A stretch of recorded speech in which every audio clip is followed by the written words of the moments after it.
고등학교에 다니는 학생 하나가 어느 날 일진의 학생들과 시비가 붙었습니다. 불량 서클인 일진의 학생들은 그 남학생을 노래 보면서 겁을 주었습니다. 야, 너 우리가 누군 줄 알아? 우리가 이 학교의 일진이야. 까불다가 죽는다. 근데 그 학생이 겁을 먹기는커녕 오히려 눈을 치켜뜨면서 목소리를 쫙 깔고 이렇게 말했습니다. 그래서 기죽은 모습은 조금도 보이지 않고 오히려 묵직하게 한마디 하니까 일진의 학생들이 슬슬 눈치를 보면서 도망가 버리고 말았습니다. 그때 그 광경을 지켜본 한 학생이 이런 생각을 했습니다. 야, 바로 저것이구나. 나도 저렇게 해야 되겠다. 그때부터 이 학생은 눈을 치켜뜨면서 목소리를 쫙 깔고 연습에 연습을 거듭했습니다. 그래서 그러던 어느 날 드디어 일진의 학생들과 마주치게 되었습니다.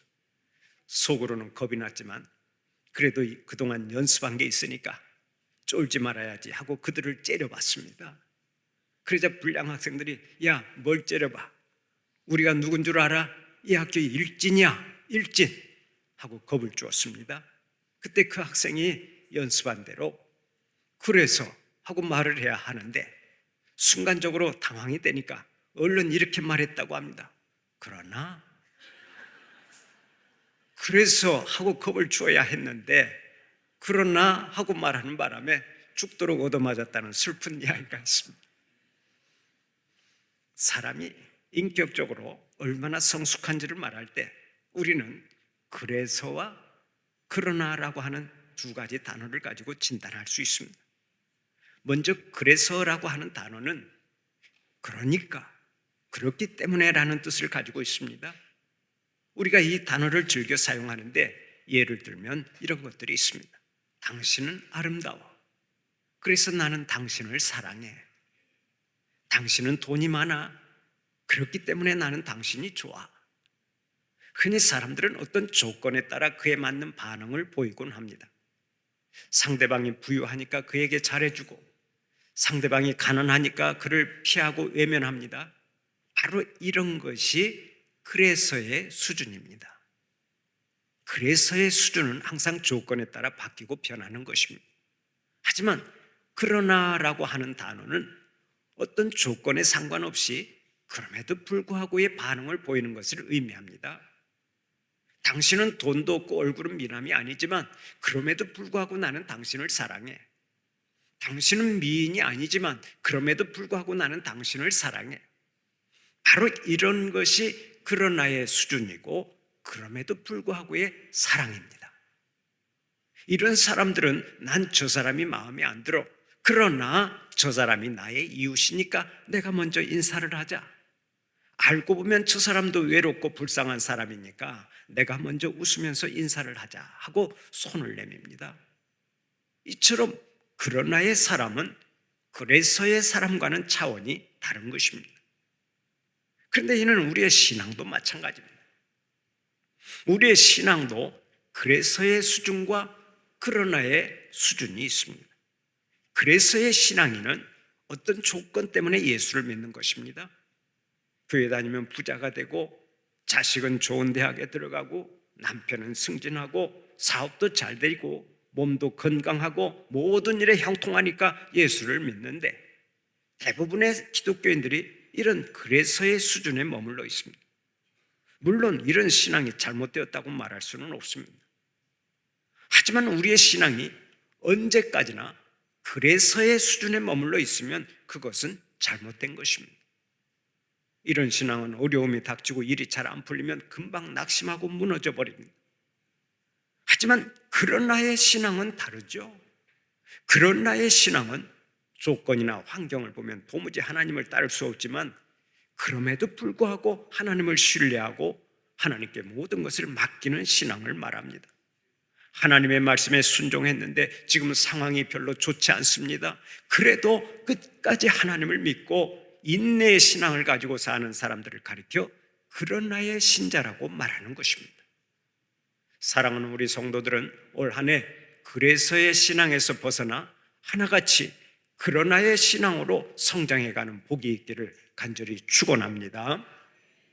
오늘의 본문은 우리에게 그러나의 신앙에 대해서 말하고 있습니다.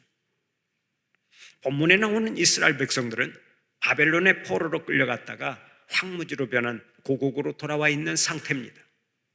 70년의 포로 생활을 청산하고 고국에 돌아와 보니까 고향이 아무것도 없는 황량한 벌판으로 바뀌어 있었습니다. 사방을 둘러봐도 빛이라고는 찾을 길이 없는 암흑과 같은 상황, 그것이 바로 지금 이스라엘의 처지입니다. 그래서의 신앙의 수준이라면 그때 예배고 뭐고 다 때려치울 수밖에 없는 상황입니다.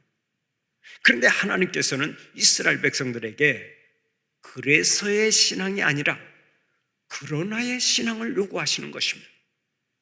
오늘의 본문 1절을 보십시오. 하나님께서는 이렇게 명령하시지 않습니까? 일어나라, 빛을 발하라. 그러나 일어나라, 빛을 발하라. 하나님은 일어나서 빛을 발하라고 말씀하십니다. 지금 깜깜한 암흑 속에 있지만 그러나 주저앉아 있지 말고 일어나라고 명령하십니다.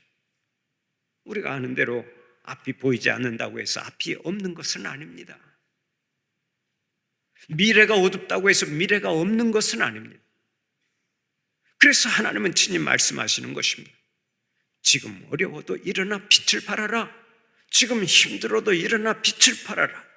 지금 아무런 희망이 없어도 일어나 빛을 발하라. 그런데 문제가 있습니다. 온 세상이 캄캄한 암흑과 같이 변해서 나 자신도 암흑 속에 있는데 어떻게 빛을 발합니까? 나 자신이 어둠에 묻혀서 앞뒤 분간을 못하고 있는데 무슨 수로 빛을 비추고 구원을 선포합니까?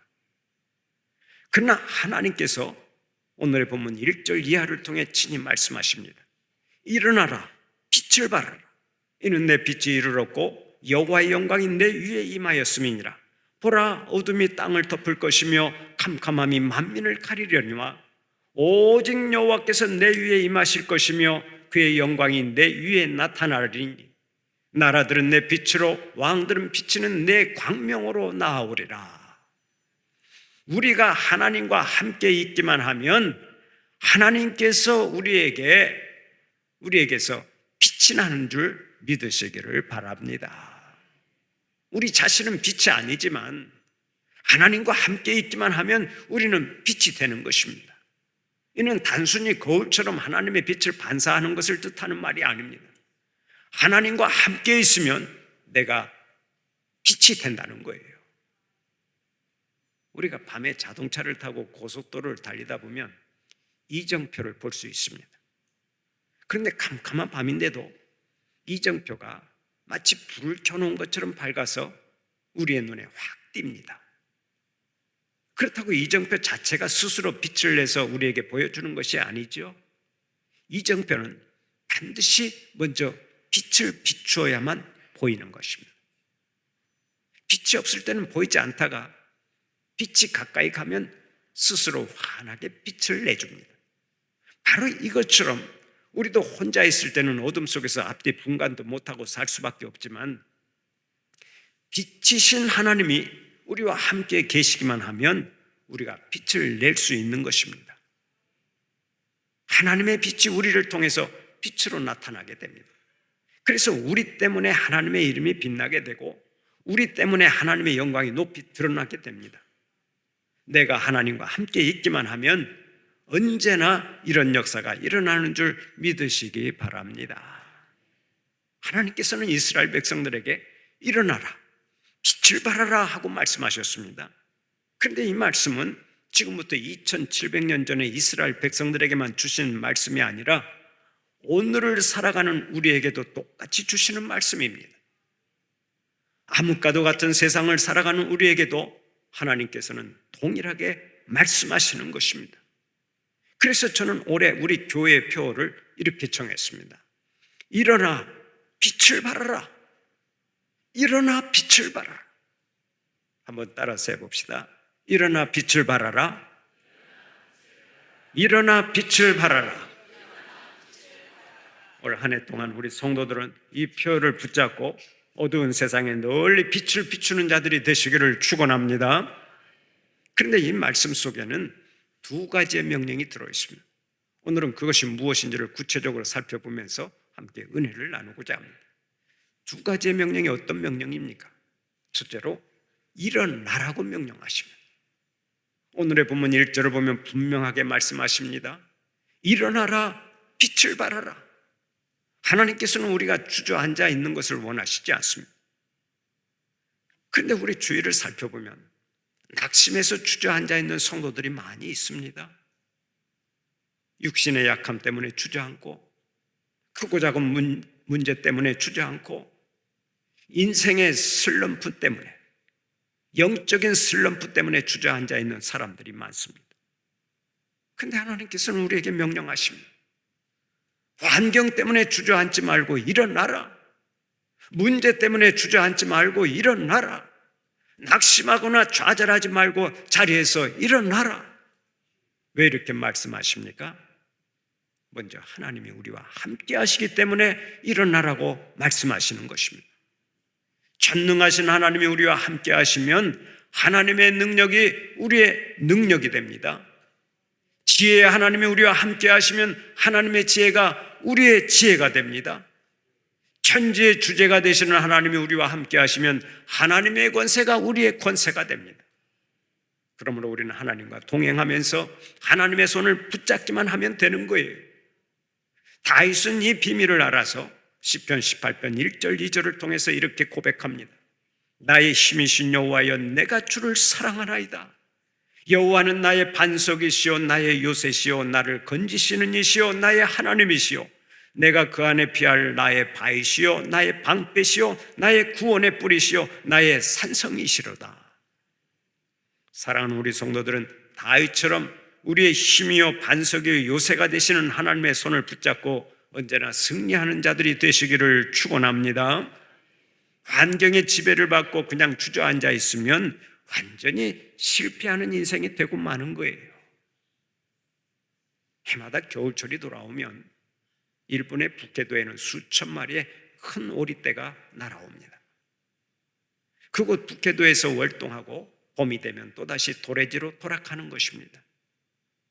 그런데 한 번은 북해도의 호수가 꽁꽁 얼어붙는 바람에 오리들이 물고기를 잡아먹지 못하고 큰 어려움을 겪게 되었습니다. 그때 그것을 가엾게 여긴 주민들이 매일같이 오리가 좋아하는 콩과 다른 먹이를 갖다 주었습니다. 그러자 오리는 사람들이 갖다 주는 먹이에 재미를 붙였습니다. 아무런 노력도 하지 않고 편히 앉아서 먹고 자고 느긋하게 살았습니다. 그런데 문제가 생겼습니다. 추운 겨울이 지나고 봄이 왔는데도 오리들이 도래지로 돌아갈 생각을 하지 않는 것입니다. 그냥 북해도에 머물면서 비대해진 몸으로 시내를 돌아다니다가 자동차에 치여 죽기도 하고 개나 고양이에게 물려 죽는 비극이 일어났습니다. 그때 동물학자들의 충고로 마을 사람들이 더 이상 먹이를 갖다 주지 않았습니다. 그럼에도 불구하고 이미 야성을 잃어버린 오리들은 봄이 찾아와도 여전히 북해도 호수를 떠나지 않고 살았다는 일화가 전해져 옵니다. 참으로 비극이 아닐 수 없죠. 그렇다면 오늘 여기 계신 여러분들은 어떻습니까? 혹시 북해도의 오리떼처럼 익숙함 때문에 제자리에 주저앉아 있지는 않습니까? 세월이 흐를수록 신앙생활이 점점 퇴보하거나 제자리에 정체되어 있지는 않습니까? 여러분 잘 기억하십시오. 하나님께서는 하나님의 자녀들이 제자리에 머물러 있는 것을 원하시지 않습니다. 자리에서 일어나기를 원하십니다. 아무리 상황이 힘들어도 일어나기를 원하시고 아무리 어려워도 일어나기를 원하십니다. 요한복음 5장을 보면 예수님께서 베데스다 연못가에서 38년 된 병자에게 이렇게 물으신 적이 있습니다. 아들아, 내가 낫고자 하느냐? 그때 38년 된 병자는 이렇게 대답했습니다. 주여, 물이 움직일 때 저를 연못에 넣어주는 사람이 없습니다. 제가 가는 동안에 항상 다른 사람이 먼저 내려가 버립니다. 그의 곁에는 그를 도와줄 사람이 단 한 명도 없었습니다. 그런데 그때 주님께서 뭐라고 말씀하셨습니까? 요한복음 5장 8절을 보면 이렇게 말씀하십니다. 일어나 내 자리를 들고 걸어가라. 주님께서는 일어나 걸어가라 하고 말씀하셨습니다. 38년 된 병자에게 일어나라 하고 명령하신 주님께서 오늘도 우리를 향해 친히 말씀하십니다. 아들아, 일어나 걸어가라. 딸아, 일어나 걸어가라. 사랑하는 우리 성도들은 어떠한 어려움 속에 있다 할지라도 먼저 일어나는 결단이 있기를 바랍니다. 올해는 낙심의 자리에서 일어나 이 어두운 세상에 널리 빛을 발하는 자들이 되시기를 축원합니다. 다음으로 우리에게 사명이 있기 때문에 하나님께서는 우리에게 일어나라고 말씀하시는 거예요. 우리가 하는 대로 주저앉아서는 사명을 감당할 수가 없습니다. 자리에서 일어나야만 사명을 감당하고 하나님의 영광을 높이 드러낼 수 있습니다. 하나님께서는 우리 한 사람 한 사람에게 사명을 주셨습니다. 오직 나를 통해서만 하실 수 있는 일을 하나님은 나에게 맡기신 것입니다. 나의 가정을 돌보고 나의 자녀를 잘 가르치고 교회를 잘 섬기고 사회와 국가를 잘 섬기는 일 등등의 사명을 나에게 주셨습니다. 이 사명을 잘 감당하라고 하나님께서는 먼저 우리에게 명령하십니다. 너는 자리에서 일어나라. 주저앉아 있지 말고 일어나라. 사랑하는 우리 성도들은 하나님께서 주신 사명을 감당하기 위해서 올해는 다 같이 일어나는 역사가 있기를 바랍니다. 일단 일어나면 사명을 감당할 수 있는 길이 열리는 거예요. 두 번째로 하나님께서는 빛을 발하라 하고 명령하십니다. 오늘의 본문 1절을 보면 이렇게 말씀하십니다. 일어나라, 그리고 빛을 발하라. 일어났으면 이제 빛을 발하라는 것입니다. 그러면 왜 우리가 빛을 발해야 합니까? 오늘의 본문 2절, 3절을 보면 그 답이 나옵니다. 보라, 어둠이 땅을 덮을 것이며 캄캄함이 만민을 가리려니와 오직 여호와께서 내 위에 임하실 것이며 그의 영광이 내 위에 나타나리니 나라들은 내 빛으로 왕들은 비치는 내 광명으로 나아오리라. 어둠이 땅을 덮고 캄캄함이 만민을 가리기 때문에 빛을 비추어야 한다는 것입니다. 그렇습니다. 우리가 살고 있는 세상은 흑암의 세계입니다. 과학이 발달하고 문명이 발달해서 세상이 빛의 세계로 바뀐 것 같지만 절대로 그렇지 않습니다. 영적인 눈으로 이 세상을 보고 진단해 보면 오늘의 세상은 절대 빛의 세계가 아닙니다. 사람들을 어둠의 영이 결박하고 있는 흑암의 세계입니다. 음란과 폭력과 싸움과 전쟁이 점점 더 확산되고 퇴폐적인 풍조와 혼란한 문화가 독버섯처럼 퍼져나가고 있는 세상을 보면 그것을 인정할 수 있는 것입니다. 사람들은 이미 정도를 벗어나 있습니다. 동성애와 동성결혼 같은 것을 미화시키고 사람 죽이는 것을 파리 목숨 빼앗는 것처럼 가볍게 여기는 세상을 보면 이 세상은 누가 뭐라 해도 흑암의 세계입니다. 그런데도 사람들은 지금 멸망의 길로 가고 있는 것을 잘 모릅니다. 그러면 오늘날의 현대교회는 어떻습니까? 교회는 세상과 달리 건강하고 성결해서 이 어두운 세상에 등불이 되고 있습니까?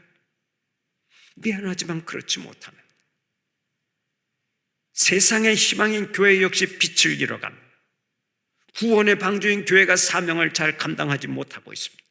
더 나아가서 교회가 세상과 짝짓고 타락해 가자 이제는 세상 사람들조차 교회를 걱정하는 시대가 되고 말았습니다.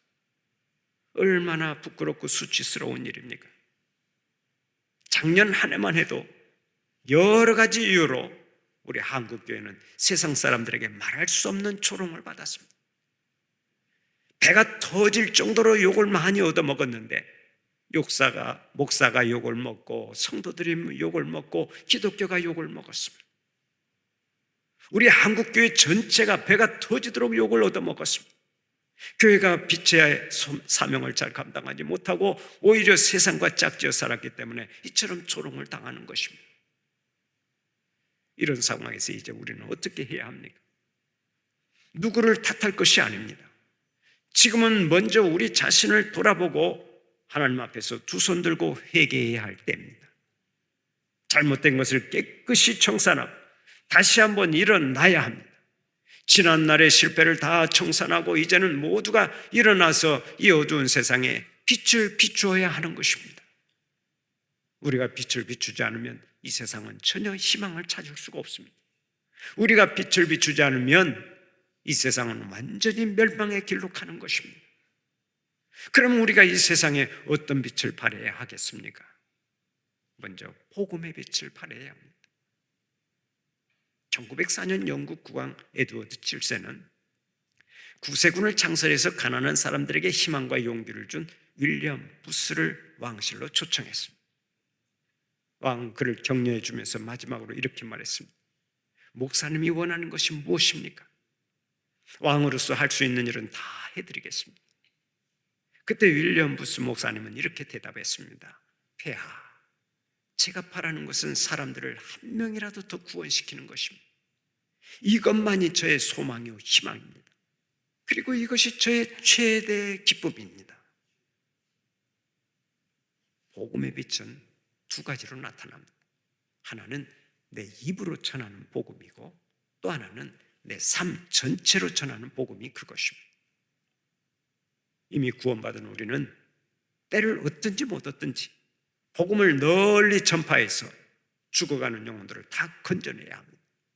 우리 한 사람 한 사람이 진리의 등대가 되어서 주님의 사랑을 널리 비추고 죽어가는 영혼들을 속히 건져내야 하는 것입니다.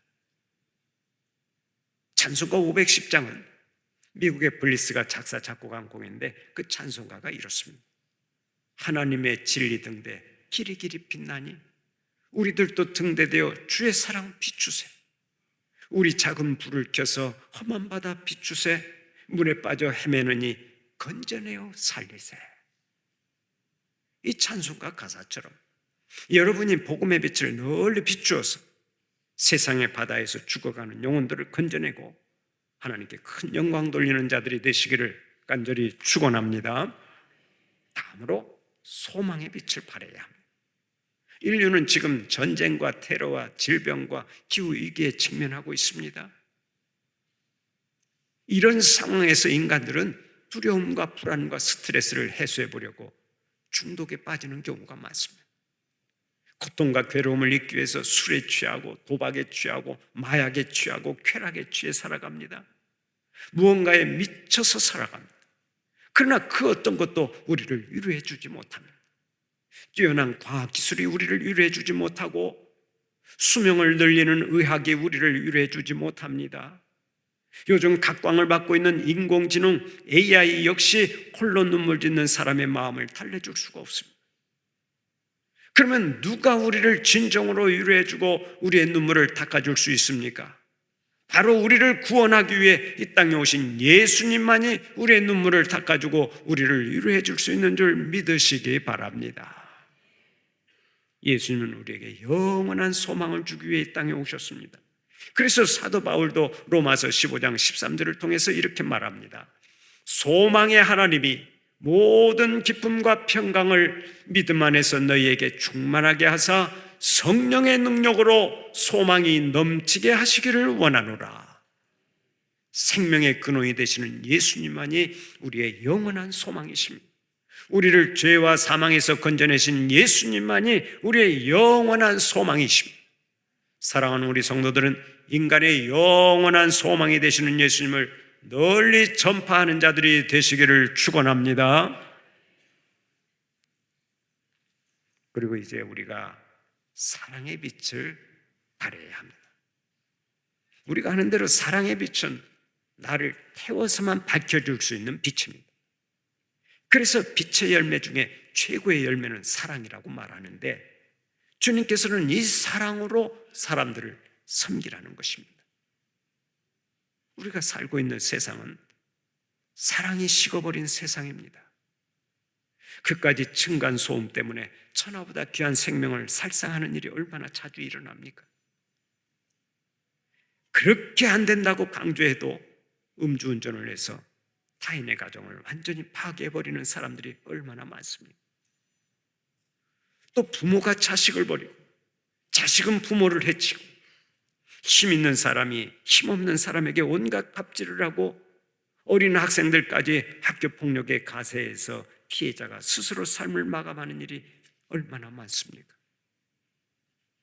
이러한 세상의 모든 비극은 기본적으로 사랑이 없기 때문에 일어나는 거예요. 우리의 가슴에 다른 사람을 긍휼히 여기는 마음이 없고 사랑을 베풀고자 하는 마음이 없으니까 이 세상이 흑암에 묻혀버린 것입니다. 여러분, 이런 세상에 누가 사랑의 빛을 비추어야 하겠습니까? 하나님의 사랑을 먼저 받은 우리가 사랑의 빛을 널리 비추어야 할 줄로 믿습니다. 세상이 어두울수록 더욱더 빛이 필요하죠.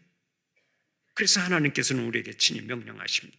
일어나라, 빛을 발하라.